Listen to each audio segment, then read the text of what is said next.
A rainha Vitória é uma filha fora do casamento e não deveria ser rainha? Ela é uma das figuras mais importantes da história britânica e sua história está cheia de mistérios e acontecimentos fascinantes. Um dos maiores debates sobre ela ser ou não filha de Eduardo, Duque de Kent, e a origem do gene da hemofilia em sua família é uma das grandes. Mas calma que eu vou explicar tudo aqui. Oi, coroados e curiosos, eu sou a Steph e hoje vamos mergulhar nessa teoria louca ou não sobre a rainha Vitória não ser filha de seu pai, o que vamos combinar que causaria um tumulto na história da Inglaterra e provavelmente não teríamos a família real atual no trono. Bora lá!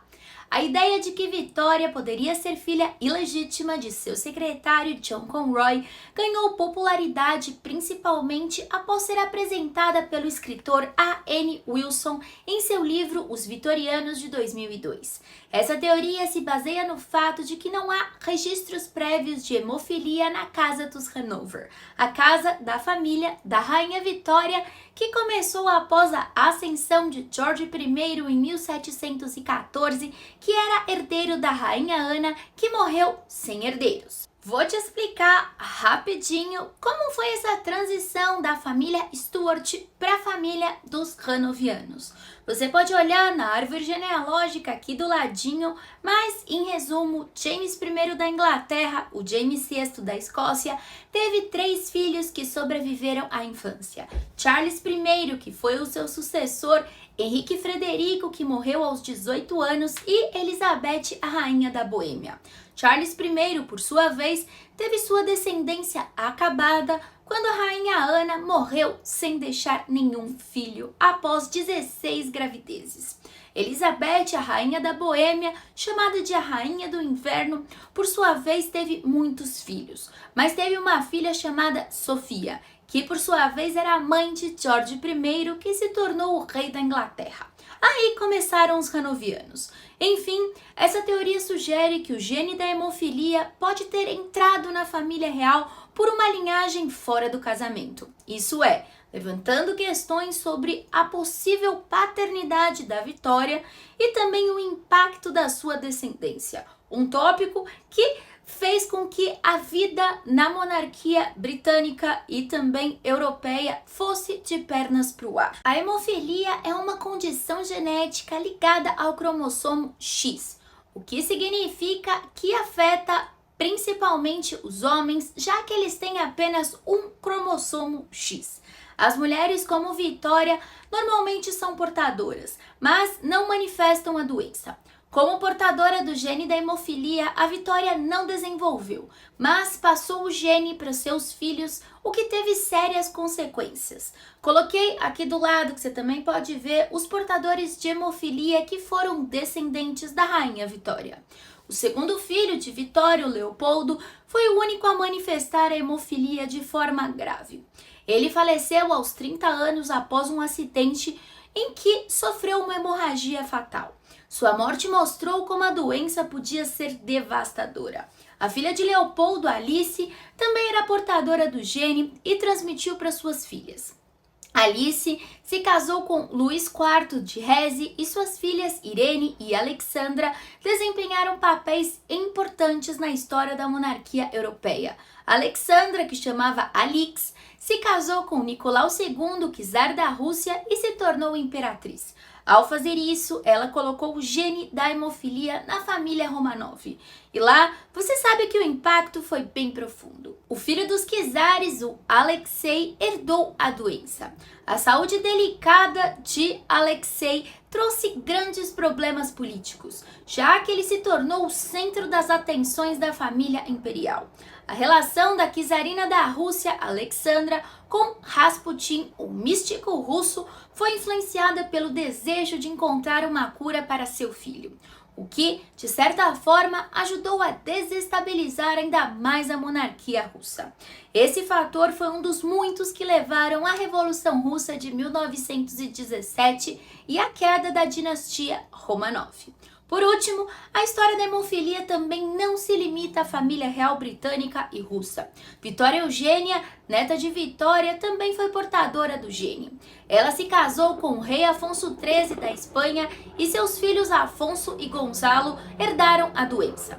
Ambos morreram devido a complicações da hemofilia, com Afonso sendo fatalmente ferido em um acidente com uma pistola. Essas tragédias marcaram profundamente também a monarquia espanhola e destacaram o impacto duradouro dessa doença nas casas reais da Europa. E você imagina se Vitória fosse realmente uma filha ilegítima, ou seja, fora do casamento? Isso teria virado a história britânica de cabeça para baixo.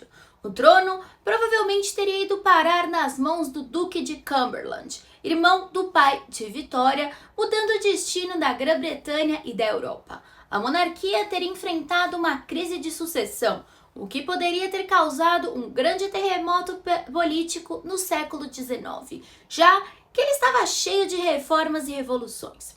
E sem Vitória, nós não teríamos todas aquelas alianças matrimoniais que ela ajudou a formar, muitas envolvendo famílias reais. Enfim, a maioria dos historiadores descarta essa possibilidade.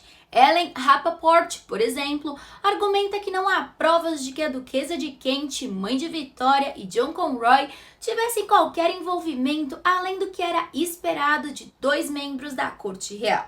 Além disso, o pai de Vitória, o Duque de Kent, estava presente na época que a Vitória foi feita, o que reforça a ideia de que a herdeira do trono não tem nada a ver com qualquer história de linhagem ilegítima. A hemofilia, então, segundo esses historiadores, surgiu por uma mutação genética, que é mais comum do que se imagina. Em torno de 30% dos casos da doença, para ser exato. Agora, vamos falar um pouco sobre a relação da Vitória e do John Conroy e ver como eu acho que ele seria a pior pessoa que ela desejaria que fosse seu pai, ou seja, nunca. A infância da rainha Vitória foi marcada por isolamento e um ambiente muito controlado. Sua mãe Vitória, duquesa de Kent, e John Conroy, o secretário pessoal da duquesa, impuseram um controle absoluto sobre sua vida. Seu pai, o príncipe Eduardo, duque de Kent, morreu quando Vitória tinha apenas 8 meses, deixando a menina sob custódia total de sua mãe. O relacionamento dos pais de Vitória era distante e só para a função de ter filhos, embora o príncipe Eduardo fosse descrito como atencioso e orgulhoso de sua filha. Porém, ele estava mais presente por uma obrigação dinástica do que por uma afeição verdadeira. Para vocês terem ideia, ele foi obrigado a se casar em uma cerimônia conjunta com seu irmão mais velho, porque o rei George III e a rainha Charlotte estavam loucos, porque até então eles não tinham um herdeiro para passar o trono. A princesa Charlotte, que era filha de Jorge IV e de Carolina de Brunswick, era muito amada pelo povo, mas acabou morrendo no parto, o que é mostrado em Bridgerton. Mas calma que já já eu volto aí. Vamos voltar para o papel de John Conroy na vida de Vitória. Ele foi tudo, menos positivo. Junto com a mãe de Vitória, duquesa de Kent, ele impôs o sistema de Kensington, uma série de regras severas destinadas a isolar a Vitória e mantê-la dependente de sua mãe, e consequentemente dele também. Entre essas regras estava o fato de Vitória nunca poder estar sozinha, nem mesmo para caminhar e descer escadas, ter que compartilhar o quarto com sua mãe até a idade adulta e seguir um cronograma rígido de estudos. Esse sistema de controle foi projetado para garantir que a jovem princesa fosse moldada conforme os interesses de Conroy e de sua mãe, sem liberdade ou autonomia. A rainha Vitória nunca escondeu o desdém que ela sentia por John Conroy, o secretário pessoal de sua mãe. Ela o via como manipulador e autoritário, características que não combinavam com a personalidade forte e independente da futura rainha. Desde cedo, Vitória resistiu a todas as tentativas de John Conroy de exercer influência sobre ela, incluindo sua proposta ousada de se tornar seu secretário quando ela subisse ao trono. Ao longo dos anos, essa resistência foi crescendo e aí a rixa aberta surgiu entre a princesa e sua mãe, que também era totalmente leal ao Conroy. Para Vitória, isso só piorava o ressentimento, pois sua mãe, longe de se posicionar ao seu lado, continuava a apoiar o homem que ela considerava um tirano na sua vida. Apesar desse ambiente sufocante, onde suas escolhas eram constantemente controladas, a Vitória se destacou por sua força de vontade. Sua determinação e resiliência foram fundamentais para que ela chegasse ao trono aos 18 anos. Quando ela finalmente assumiu a coroa, ela sentiu como se estivesse se libertando de anos de opressão e controle. Um dos seus primeiros atos foi afastar o John Conroy de qualquer função dentro do palácio, o que não só pôs fim ao seu poder sobre ela, mas simbolizou o início de um reinado no qual a Vitória teria pela primeira vez o controle absoluto sobre seu destino e rumos da coroa britânica. A pressão para garantir um herdeiro legítimo para a monarquia britânica era imensa. E nesse aspecto, a situação de Vitória não era a única. Lembrando que ela tinha poucas chances de se tornar rainha e agora a gente volta para a árvore genealógica. O rei George III e a sua esposa, a rainha Charlotte, enfrentaram dificuldades significativas com a sucessão do trono, apesar de ter tido muitos filhos. Olha aqui a árvore genealógica. George IV, filho mais velho do rei George III, teve um casamento tumultuado com a Caroline de Brunswick. Eles se odiavam e dizem que eles só dormiram 3 vezes na vida até que a filha deles fosse concebida. A princesa Charlotte nasceu em 1796. Ela parecia ser herdeira natural do trono britânico, mas tragicamente faleceu em 1817, logo após dar à luz a um filho morto.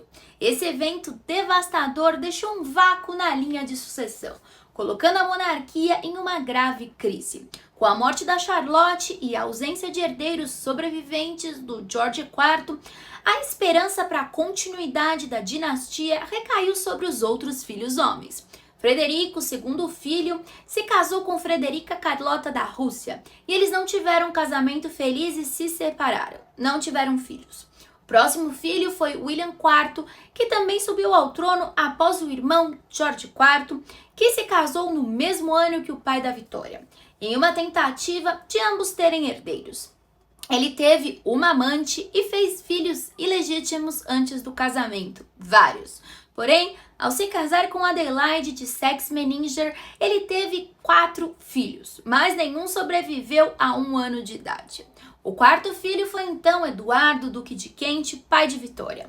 O nascimento da Vitória em 1819 foi visto como um alívio, pois ela se tornou a herdeira legítima do trono. Sua chegada representava não apenas a continuidade da monarquia britânica, mas a solução para a crise que tinha se instalado. Vitória, com a sua vida e sua sucessão, assegurou o trono e fez com que ele continuasse a passar por uma linhagem sólida que chegou até hoje. O tio da Vitória, William IV, desempenhou um papel crucial no cenário dinástico da época. Ele era o irmão mais velho do príncipe Eduardo, pai da Vitória, e subiu ao trono após a morte de George IV em 1830.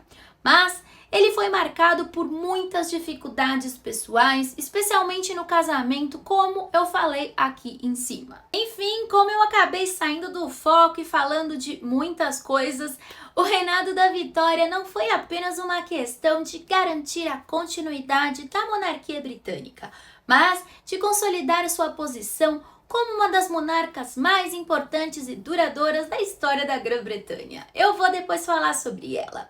Sua habilidade em navegar pelos desafios e estabelecer uma monarquia estável, além de seus sucessos políticos e sociais, assegurou seu legado como uma das soberanas mais influentes da história da Europa.